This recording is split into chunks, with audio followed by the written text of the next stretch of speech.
Good morning, students. This is Monica, and you are attending the online class of economics. I hope आपने पीछे वाला सारा topic revise कर लिया होगा. आज का जो हमारा टॉपिक है वो क्या है, हम क्या कर रहे हैं, कॉन्सिक्वेंसेस कर रहे हैं एक्सेस डिमांड के. इसमें हमारा एक कॉन्सिक्वेंस कल की क्लास में रह गया था, वो क्या है, लॉस ऑफ प्रॉफिट. कि एक्सेस डिमांड होने की वजह से हमारे जो प्रॉफिट हैं वो किस तरह से लॉस हो जाते हैं. देखो इन्होंने क्या बताया इसमें कि जो डेफिशिएट डिमांड की तरह एक्सेस डिमांड में भी क्या होता है, हमारे जो प्रॉफिट होते हैं वो लॉस होते जाते हैं. क्यों हो जाते हैं लॉस?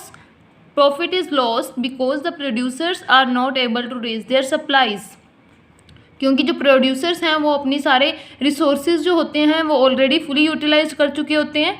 तो अब जो रिसोर्सेज, अब उनके पास रिसोर्सेज की कमी हो जाती है, तो वो क्या कर सकते हैं, अब सप्लाई को बढ़ा तो सकते नहीं.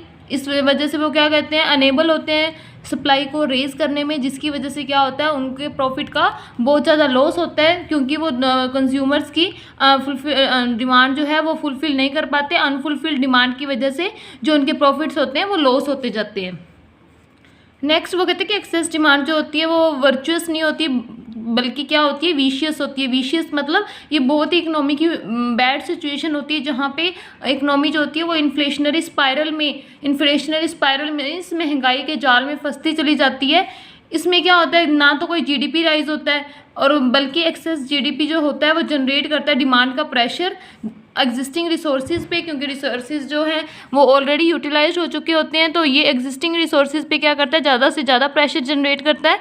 और इसकी वजह से क्या होती है, कॉस्ट ऑफ प्रोडक्शन भी राइज हो जाती है. और कॉस्ट ऑफ प्रोडक्शन राइज होने की वजह से क्या होता है कि इकोनॉमी जो होती है वो वेज प्राइस स्पाइरल में फंसती चली जाती है. वेज प्राइस स्पाइरल हमने लास्ट पॉइंट में डिस्कस किया था. इसमें जो हमारा excess demand and wage price spiral वाला पिछला पॉइंट था, इसमें हमने डिस्कस किया था कि वेज प्राइस स्पाइरल क्या होता है. वेज प्राइस स्पाइरल में जो एग्जिस्टिंग रिसोर्सेज में जो लेबरर्स होते हैं वो एक रिसोर्स कंसीडर किए जाते हैं ना. जब वो वेजेस की ज़्यादा डिमांड करने लग जाते हैं, उनका जो फिर कॉस्ट ऑफ प्रोडक्शन प्रोड्यूसर्स का रेज हो जाता है. कॉस्ट ऑफ प्रोडक्शन रेज होने की वजह से जो वेज प्राइस स्पाइरल बिल्ट होता है, उसकी वजह से हमारी इकोनॉमी क्या हो जाती है, अनस्टेबल हो जाती है. और इकोनॉमी की स्टेबिलिटी जो होती है वो पूरी तरह से इफेक्ट हो जाती है. अब इन्होंने नेक्स्ट क्या दे रखा है, इन्फ्लेशनरी गैप और डिफ्लेशनरी गैप में डिफरेंस दे रखा है. फर्स्ट पॉइंट है, इन्फ्लेशनरी गैप क्या होता है, एक्सेस जो एडी होती है जितने लेवल पे चाहिए होती है एडी, उससे कहीं ज़्यादा जो एडी जब रेज हो जाती है तब फुल एम्प्लॉयमेंट इक्विलिब्रियम की सिचुएशन में इकोनॉमी में, तो इन्फ्लेशनरी गैप अराइज होता है. इसी के उल्टा जब क्या होता है, जितना हमें लेवल ऑफ एडी चाहिए उसके मुकाबले में जब हमारे एडी जो होता है वो डेफिशिएट हो जाता है, कम हो जाता है फुल एम्प्लॉयमेंट की सिचुएशन में इकोनॉमी के, तो उसे बोला जाता है डिफ्लेशनरी गैप. सेकंड पॉइंट क्या है डिफरेंस का, इन्फ्लेशनरी गैप कब होता है, जब एडी ग्रेटर देन होता है एएस के फुल एम्प्लॉयमेंट के लेवल पे. और डिफ्लेशनरी गैप कब होता है, जब एएस ग्रेटर होता है एडी से फुल एम्प्लॉयमेंट लेवल के अकॉर्डिंग. थर्ड पॉइंट है, लेवल ऑफ आउटपुट जो होता है इन्फ्लेशनरी गैप में वो कांस्टेंट होता है फुल एम्प्लॉयमेंट लेवल पे.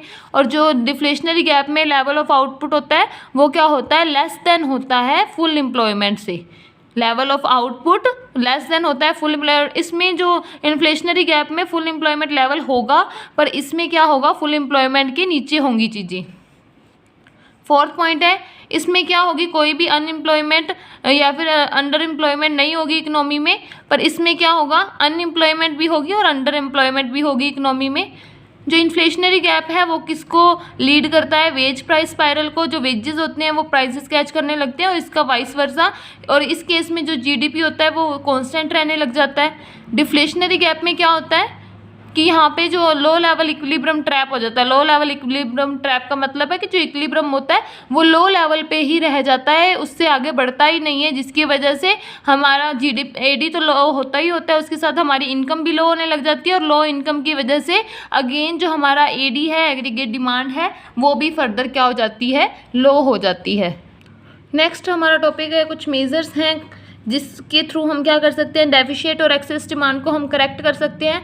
इकोनॉमी के लेवल में उसमें कुछ करेक्शंस लेके आ सकते हैं. ये दो चीज़ों के थ्रू हो सकता है, या फिर फिजिकल मेजर्स के थ्रू और या फिर मॉनेटरी मेजर्स के थ्रू. फिजिकल फीचर्स हमने अभी तक डिस्कस नहीं किए हैं पिछले वाले चैप्टर्स में, पर जो मॉनेटरी मेजर्स हैं ये हमने बैंकिंग वाले चैप्टर में डिस्कस किए थे, इसके बारे में आपको थोड़ी नॉलेज होगी। पर फिजिकल मेजर्स हम यहाँ पे इस चैप्टर में स्टडी कर लेंगे। फिजिकल मेजर्स अब कौन कौन से हैं देखो। फर्स्ट है गवर्नमेंट एक्सपेंडिचर। सबसे पहले ये कि मैंने तुम्हें वैसे क्लास में थोड़ा एक्सप्लेन किया हुआ है, अगर आपको याद होगा तो फिजिकल मेजर्स जो होते हैं वो कौन लेता है, गवर्नमेंट जो डिसीजंस लेती है उसको फिजिकल मेजर कहा जाता है। और मॉनेटरी मेजर्स जो होते हैं वो आरबीआई के द्वारा लिए जाते हैं, जो हमारा रिजर्व बैंक है या फिर हमारा अपेक्स बैंक है कंट्री का, उसके द्वारा जो मेजर्स लिए जाते हैं वो मॉनेटरी मेजर्स होते हैं। और जो फिजिकल मेजर्स लिए जाते हैं ये गवर्नमेंट ऑफ द कंट्री के द्वारा लिए जाते हैं। गवर्नमेंट ऑफ द कंट्री के थ्रू जो मेजर्स लिए जाते हैं, जो करेक्शंस की जाती हैं हमारी इकनॉमी में, उसको फिजिकल मेजर्स बोलते हैं। और जो आरबीआई डिसीजंस लेता है या फिर मेजर्स लेता है उनको मॉनेटरी मेजर्स कहते हैं। जो फर्स्ट फिजिकल मेजर है वो क्या है, गवर्नमेंट एक्सपेंडिचर, कि गवर्नमेंट कहाँ कहाँ एक्सपेंडिचर करे ताकि हमारी इकनॉमी की डेफिशिएट डिमांड या फिर एक्सेस डिमांड की सिचुएशन करेक्ट हो सके। सेकेंड है टैक्सेस। थर्ड वन है पब्लिक बोरोइंग के थ्रू या फिर पब्लिक डेट के थ्रू जो गवर्नमेंट है इनिशिएटिव्स ले सकती है डेफिशिएट और एक्सेस डिमांड के लिए। फोर्थ पॉइंट है हमारा कुछ बोरोइंग कर लेती है सेंट्रल गवर्नमेंट आरबीआई से। तो ये 3-4 जो मेजर्स हैं ये क्या है, गवर्नमेंट लेती है, हमारी कंट्री की गवर्नमेंट जो मेजर्स लेती है उनको फिजिकल मेजर कहते हैं। और ये किसके लिए लिए जाते हैं, डेफिशिएट डिमांड और एक्सेस डिमांड की सिचुएशन को बेटर करने के लिए। अब नेक्स्ट है हमारे मॉनेटरी मेजर्स। मॉनेटरी मेजर्स कौन कौन से होते हैं जो लिए जाते हैं आरबीआई के द्वारा। फर्स्ट है बैंक रेट या फिर रेपो रेट,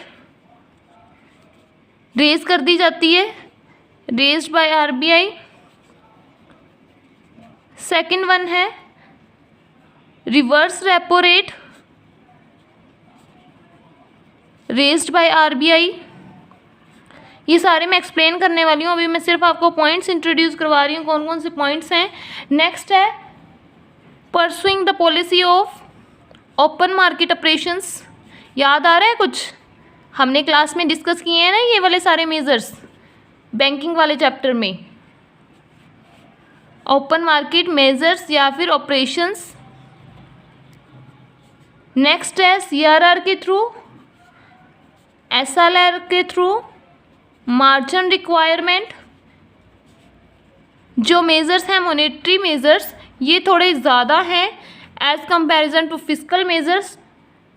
नेक्स्ट वन है मोरल प्रेशर, जो आरबीआई गाइड करता है बैंक्स को मोरली, वो चीज़ आ जाएगी इसमें। लास्ट वन जो है हमारा क्रेडिट रेशनिंग।